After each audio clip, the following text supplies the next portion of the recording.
There has got to be more to this Chris Paul story. You do not just cut maybe the franchise GOAT at 3 a.m. on a Tuesday. Remember, he just announced his retirement. This was supposed to be his storybook ending. Instead, he gets sent home in the middle of the night, other side of the country. Something went terribly wrong here. Well, now we know what happened. Reports have come out, but the Clippers are still being mysterious about this when all the signs point to one thing in particular that must have happened. But to put into context how crazy this is, Chris Paul is probably the best player in franchise history, was going to be the first Clipper ever to have his jersey retired, and this is how they treat him.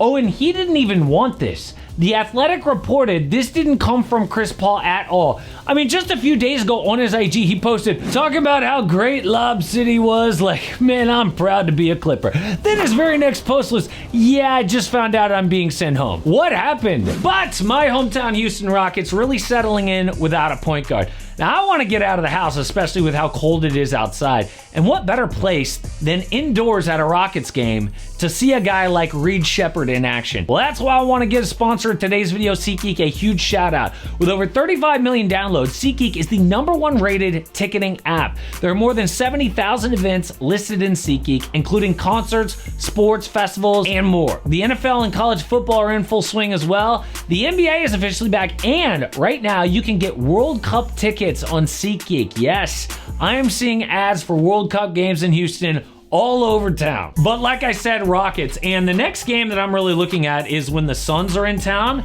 The return of Dylan Brooks, maybe. Jalen Green's injured, but it still should be a good game with how well Phoenix is playing. And look at that, you can get here lower bowl for around $150. That is pretty low too. And that is a green dot, which means it's an amazing deal, which is how SeatGeek's got your back, because every ticket's rated on a scale of 1 to 10, so you know you're getting a good deal. Green dots, like I said, means good. A red dot means bad. Plus, every ticket is backed by their buyer guarantee. And of course, I've got a code for you guys. You can use code AMHOOPS10 for 10% off your next set of tickets at SeatGeek. That is 10% off any tickets with promo code AMHOOPS10. Well, front office guy Lawrence Frank put out a statement saying, "We are parting ways with Chris. He will no longer be with the team. We will work with him on the next step of his career." So technically, he is not being cut. He's just being sent home while they figure out a trade or possibly a buyout. So this is not the end for Chris Paul. And I want to make one thing very clear. No one is blaming Chris for our underperformance. I accept responsibility for the record we have right now. There are a lot of reasons why we've struggled. We are grateful for the impact Chris has made on the franchise. Oh, he hit him with the, it's not you, it's me. But people are like, I'm genuinely confused on what the Clippers are doing. Or very surprised by the Clippers parting ways with Chris Paul. Really? This is actually what they do to bad old players. Like 2022, traded Eric Bledsoe after half a season, never played an NBA game again.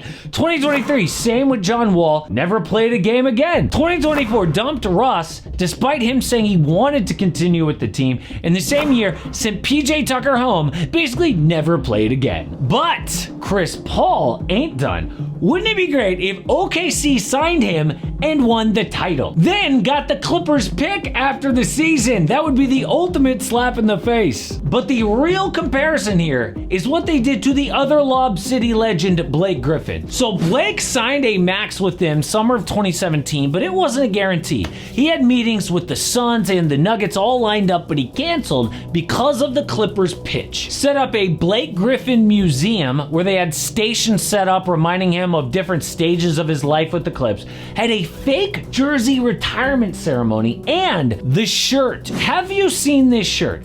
Employees wore shirts comparing Blake to pioneers like Martin Luther King, Abraham Lincoln, and Gandhi. Basically saying, oh, you're not just one of the most important Clippers ever, you're one of the most important people. So he signed. And a few months later, they were like, never mind, sending you to Detroit. What? What happened to Gandhi? So no wonder Blake refused to shake Steve Ballmer's hand when he returned to LA. This is how they treat franchise legends. So before we get to why Chris was sent home, is it just possible that Steve Ballmer is a bad owner?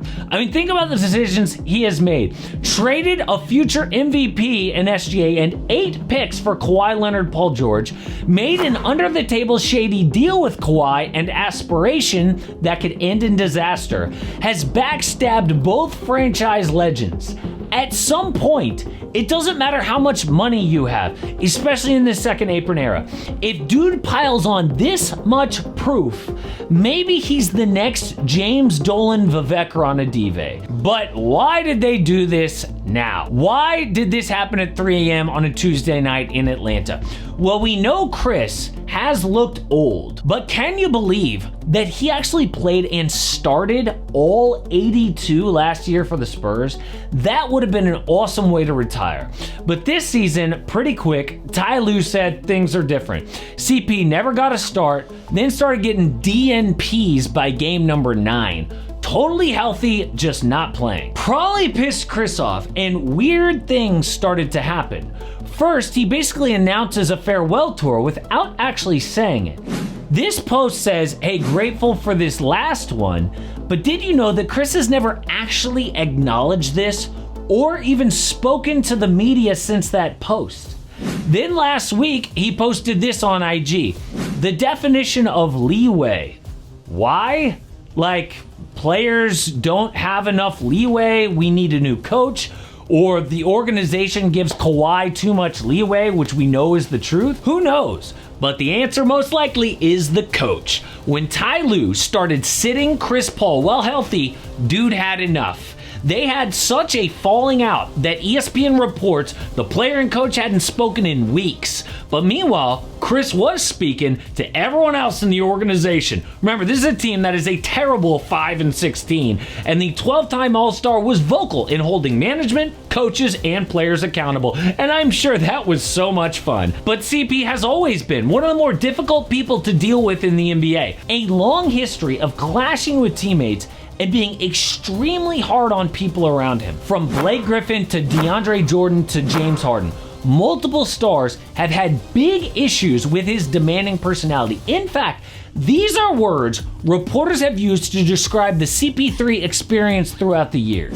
Woj called him incredibly demanding and unforgiving of mistakes. Zach Lowe said he's brutal and overbearing. Sam Amick called him high maintenance and exhausting. JJ Redick said on his podcast, Chris just rides guys endlessly and is not easy.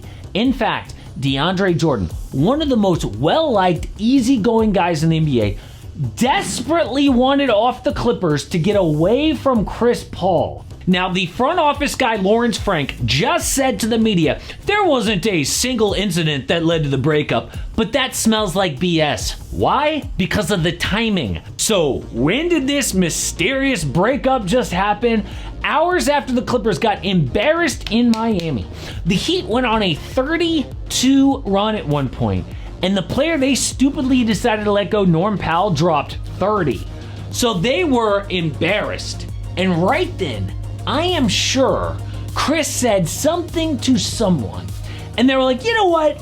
Enough with this guy. I mean, it is one thing if he's the best player on our team to talk like this and kick us while we're down, but to make a miserable season even worse from a bench player? Of course that's what happened. It's been his entire career. I'd be shocked if that isn't exactly what happened. Why else would you do this at 3 a.m. 2,000 miles from home? No particular incident, yeah, right. But still, the Clippers are facing a ton of backlash for this.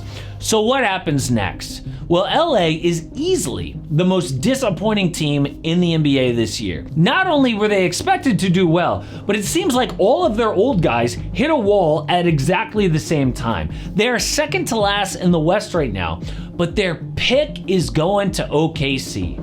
A lot of people talk like trading James Harden is going to do anything, but it won't.